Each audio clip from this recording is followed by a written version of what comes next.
Ethan Carter had many women, and I was the most pathetic one. As long as he didn't leave me, I could endure anything.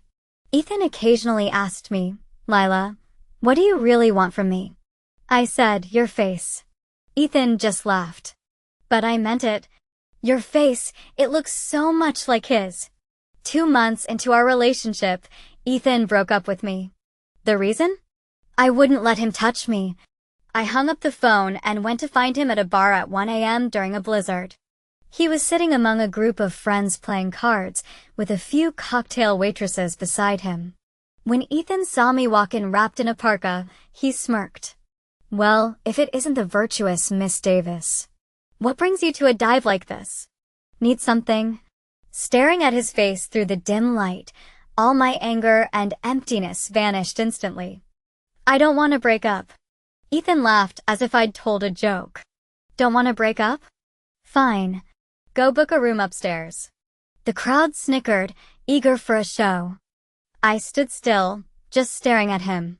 Bored, Ethan turned back to his cards. The waitress beside him fed him a strawberry and glanced at me with a smirk. "Okay." Ethan's hand froze midair, his eyes flickering as he looked up at me. The room went silent, all eyes shifting between us. In the hotel room, Ethan lounged on the couch, watching me. "I'm going to shower." "Wait," he called out. Why the sudden change of heart? I wasn't unwilling. I just wasn't ready, and I thought you might judge me. Judge you. He scanned me up and down. Not a virgin? I bit my lip. He clicked his tongue, grinning. Lucky for you, I don't like clean girls. Too much hassle. He approached, wrinkling his nose at my frumpy black sweater and jeans. Take those off and wash up. Okay. As I turned toward the bathroom, he grabbed my arm. Undress here. I slowly pulled my sweater over my head, my tank top riding up to expose my stomach. Ethan's gaze darkened. Keep going. With hair falling over my shoulders, I whispered, "Can I keep my tank top on?" He scoffed. So high maintenance. Then he swept me into his arms and carried me to the bed. I clenched my fists, rigid with tension, fighting the urge to vomit as he touched me. Dark memories flooded back, making me tremble. Ethan sneered, "Not your first time. Why pretend to be innocent?" Later, he tossed a pill at me after showering. Take it. I looked up at him. Does this mean we're back together? Pausing mid-button, he turned with a laugh. Lila, we've known each other a month. What do you even like about me? Money? Connections? Or do you actually want to be Mrs. Carter? He smirked cruelly. Don't delude yourself. You'll never be that. I like your face, I said calmly. He frowned. What? I like your face, I repeated firmly. He sat down, grinning wider. That's a new one. I'll take it as a compliment. We'll stay together for now. I have plans later. Get yourself home. I'll call when I need you. Okay. At home, I locked myself in the bathroom. Stripping in front of the mirror, I revealed the scars crisscrossing my back, cigarette burns, whip marks, all kinds of horrors. Submerging myself in the bathtub, I was jolted awake by a deafening memory as oxygen ran out. At 5 years old, my mother remarried my stepfather, Mark. We moved to Southtown, where I first met Ryan Moore, my stepbrother 4 years older. My parents ran a small diner in Southtown, always busy. Ryan took care of me most of the time. While other kids were picked up by parents, I'd wait at the school gate for Ryan's lanky figure shouldering a backpack. Ryan was a top student with lots of friends, including his childhood buddy James Wilson. I grew up trailing after them. At 14, the diner's wiring sparked a fire. Ryan's Uncle Michael seized the insurance money and our savings, becoming our legal guardian. Ryan, a freshman at Yale Law, didn't fight Uncle Michael so I could finish high school in peace. He told me, Lila, survive these 3 years. Wherever you go to college, I'll follow. But Ryan, those 3 years were hell. The storage room door on that sweltering afternoon split my life in two.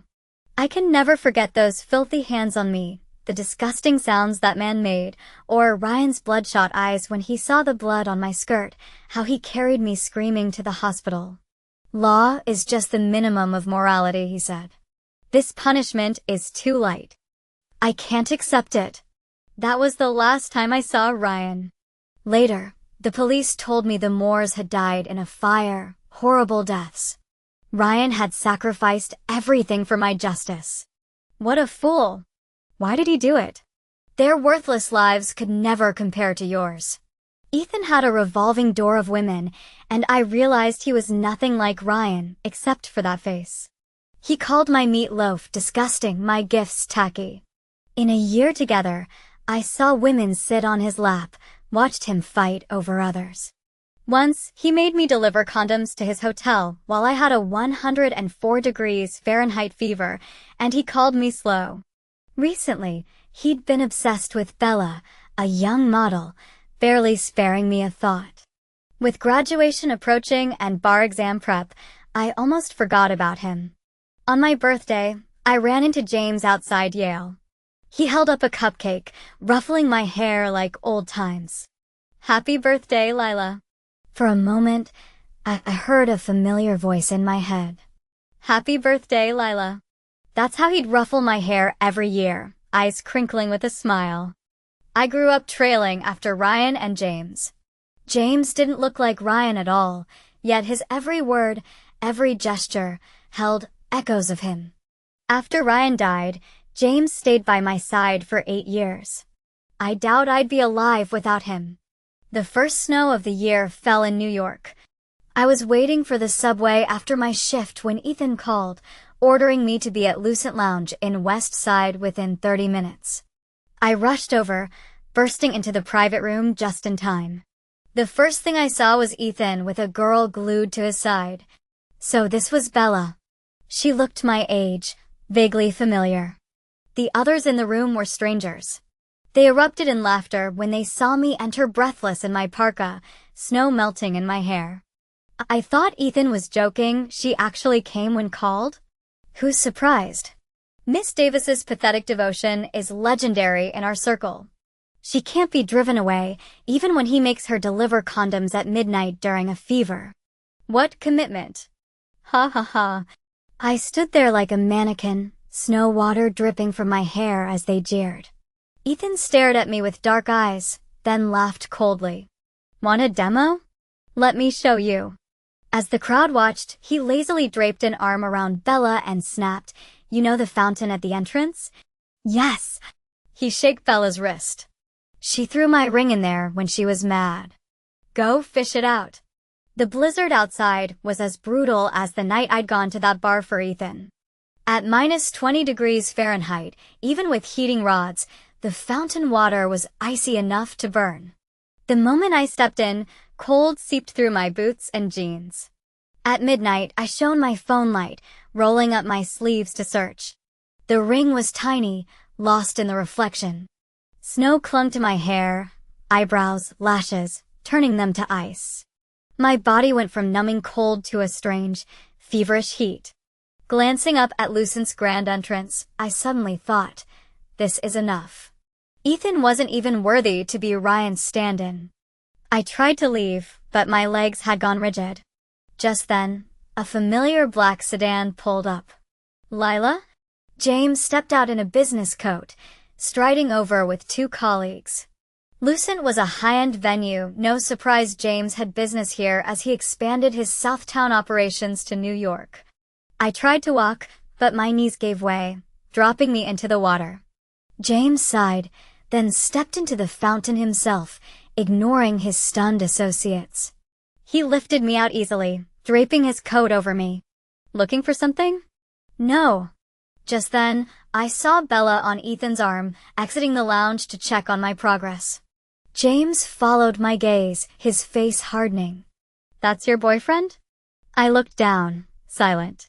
James rarely got angry, but I could feel it now. He apologized to his colleagues, then carried me to his car.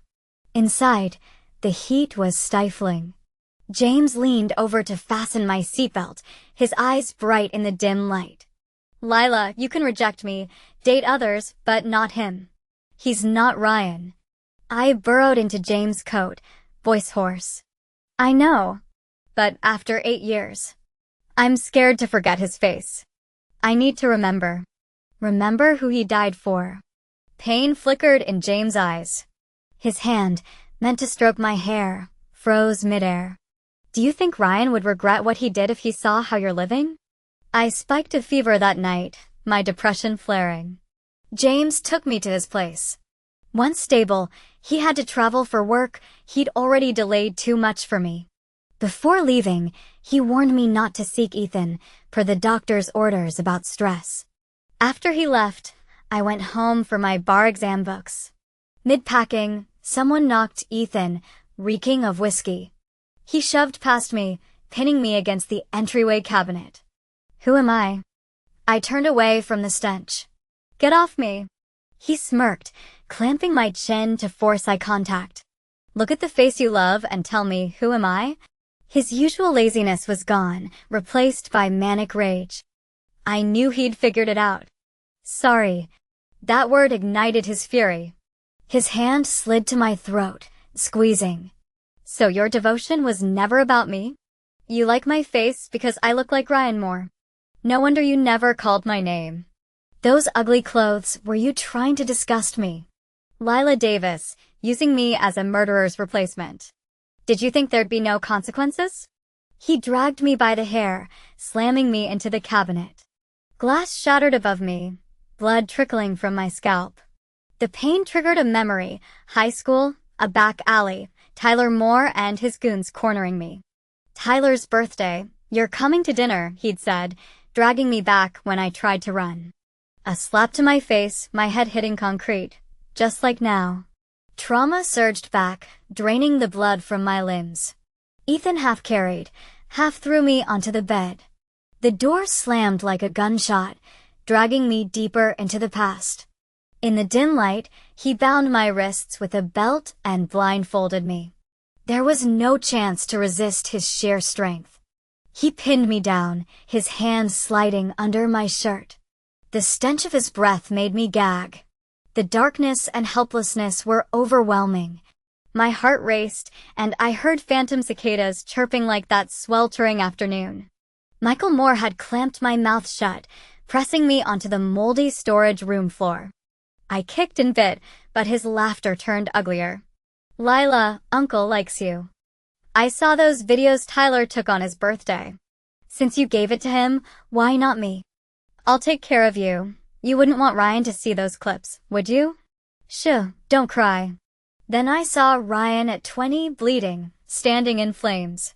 Lila, law only punishes the bare minimum. This isn't enough. No. I woke in a hospital room at night, only the faint glow of monitors breaking the darkness. Ryan? My left hand throbbed within 4. I couldn't remember how I'd gotten here. All I recalled was late August, Ryan leaving for Yale. He'd promised we'd be together when I got into college. Footsteps outside, Ryan entered, older now, but still wearing the shirt I'd bought him. He said I'd had an accident, that a high fever caused temporary amnesia.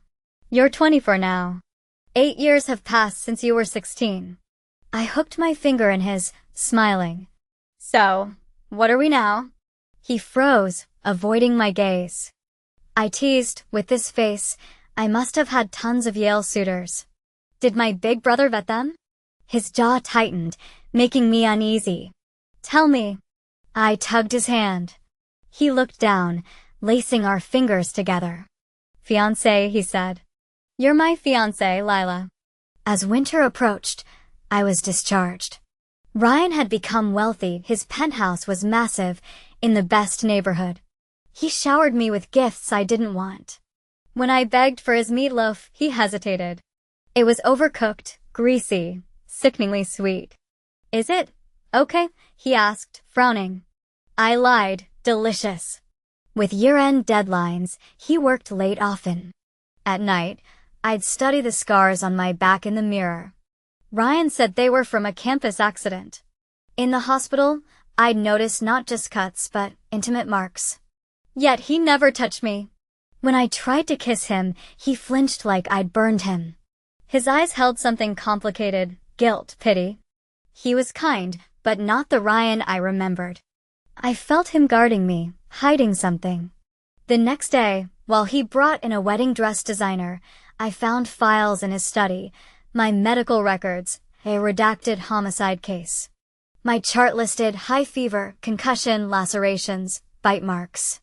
It noted depression history and uterine ablation via abdominal surgery, cause unknown. Hands shaking, I opened the case file. The first page, Ryan's Yale freshman photo, taken at my insistence. Lila Davis, 24, Yale Law senior. Born in Brooklyn, moved to Southtown at 5 with her mother and stepfather. At 15, parents died in a diner fire. Uncle Michael Moore became guardian. Took medical leave senior year after family conflict. Ryan Moore, charged with arson and murder, fled and drowned at sea. It all came back. The missing 8 years. Ethan froze in the doorway as I stood there, papers scattered at my feet. He walked over, grabbing my arm. The designer's waiting. Come on. Ethan. He stopped. I remember everything. After leaving Ethan, I returned to Southtown. After waking from my coma, I'd sat for hours at the shore where Ryan vanished. Others had graves. I had only the endless, ink-black ocean. No goodbye, not even a body. I often wondered, if he'd said goodbye like he did when leaving for Yale, would I be less broken? Memories flooded back, the surgeries, the futile searches for Ryan. That final, unseen goodbye had become an unhealable wound. Ryan, a law student, knew what a trial would put me through, reliving every detail in court. He refused to let me suffer that, yet he had to avenge for me. He chose to sacrifice himself so the world would see my trauma as just an illness, while the monsters paid for their crimes. But he forgot that love heavier than mountains could trap the living in eternal pain. Would he regret his righteous decision if he knew how I've struggled to survive? I walked into the ocean, letting water fill my lungs. It was strangely peaceful. Just as I lost consciousness, a hand caught me. I opened my eyes to see Ryan at 20, pale as a ghost, still wearing that Yale sweatshirt he'd carried me in. My heart jolted, tears streaming as I reached for him. I couldn't speak, but he understood. Would you do it again if you could? As my breath failed, I heard him say, Lila, I don't regret it, but if I could start over, I'd stay with you. That dreamlike reunion in Southtown's ocean still feels real. Once, a Buddhist monk told me, those who can't let go will cross any barrier to protect you until they see you're safe. Maybe Ryan really did say those words. Maybe he really did come back for me. Back in New York, I passed the bar exam and joined the law firm where Ryan had interned, offering free legal aid to survivors of abuse. I want to prevent irreversible tragedies, to tell them, don't sacrifice your life for vengeance. It only hurts those who love you. Alive, there's always hope.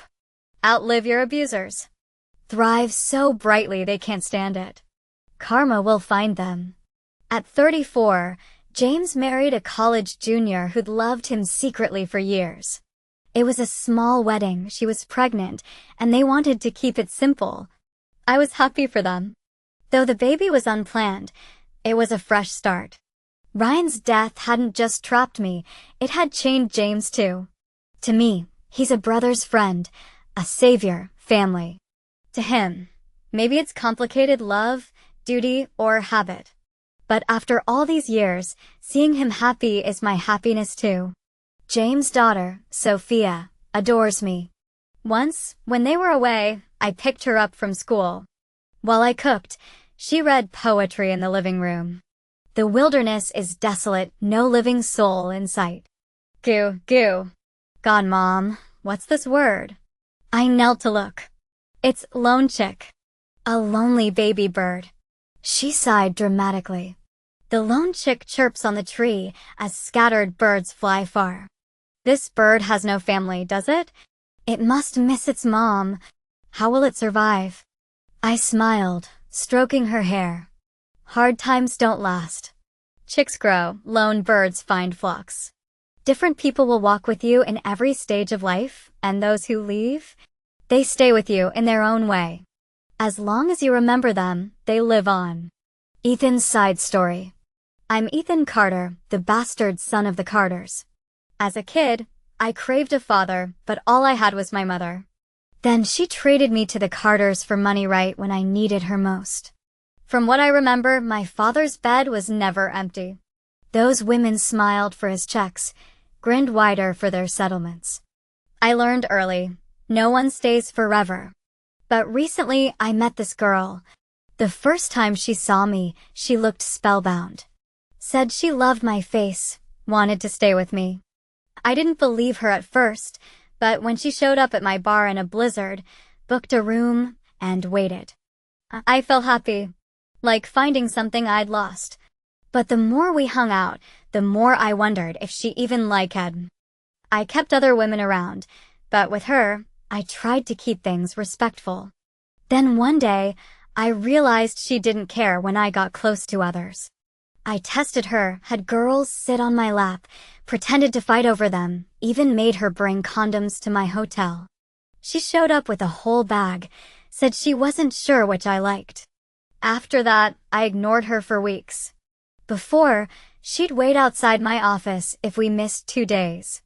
Now a month went by and she didn't even text. I bought her a ring on a business trip, drove to Yale to take her to dinner. But there she was, laughing as she got into some guy's car. They looked too comfortable.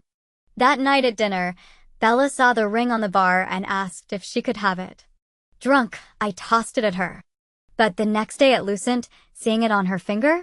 It pissed me off. We were walking past the fountain, so I ripped it off her hand and threw it in. When my friends dared me to call the girl over, I panicked. I thought she'd say, "Ethan, I'm done with you." But she came. I wanted to be nice, but all that came out was cruelty. She stepped into that freezing fountain without a word. My friends asked why I hated her. I didn't know. I think I depended on her. I think I liked her. I hated her for those very reasons. I finally snapped, ending my date early to check on her, only to see her being carried into that Yale guy's car, tenderly. That night, Bella told me she knew Lila. She pulled up an old photo from her social media album. There was Lila, younger but already radiant, sandwiched between 2 boys, grinning mischievously. Her head leaned instinctively toward the boy on the left. The boy on the right, I recognized instantly the guy who'd carried her, James Wilson. The boy on the left, he could have been my twin, especially those eyes. Bella said his name was Ryan Moore, Lila's stepbrother. 8 years ago, he'd committed a violent crime and vanished at sea. Divers and forensics teams never found his body. Every mystery about Lila clicked into place. The way she'd stared at me from day one, her obsessive fixation. I'd never understood why she wanted nothing from me, no money, no connections. Now I knew. Lila had never seen me at all. She'd only seen Ryan. After the rage faded, I found her curled on the floor, trembling, whispering, "Don't come near." I called a doctor. The exam results laid bare a shattered Lila Davis. I dug into her past with Ryan. The more I uncovered, the more I hated myself for relating to them. The doctor said her mind had regressed to age 16, before the trauma, a survival mechanism. How long until she remembers? I asked. Could be days. Could be never. When Lila woke, she thought I was Ryan. I'd never seen her so alive, playful, scheming, petty. But her eyes never lost that adoring shine. I drowned in her affection, knowing it was all a lie. Eventually, the dream ended. I tried to apologize, but she beat me to it. She said she'd used me, that our whole relationship was unfair. My punishments, she said, were just payment for her deception. "Anything you want, I'll do it," she said. I laughed bitterly. Before she left, I asked if she'd be with James. My gut told me he wanted more than friendship. She paused. "No." He saved my life too many times. I can't bite the hand that feeds me. I stopped chasing meaningless hookups. Started focusing on work that mattered. Friends asked, "Who changed you?" I said, "Met someone worth being better for." They joked, "Then marry her." I thought about it. I can't bite the hand that helped me. The end.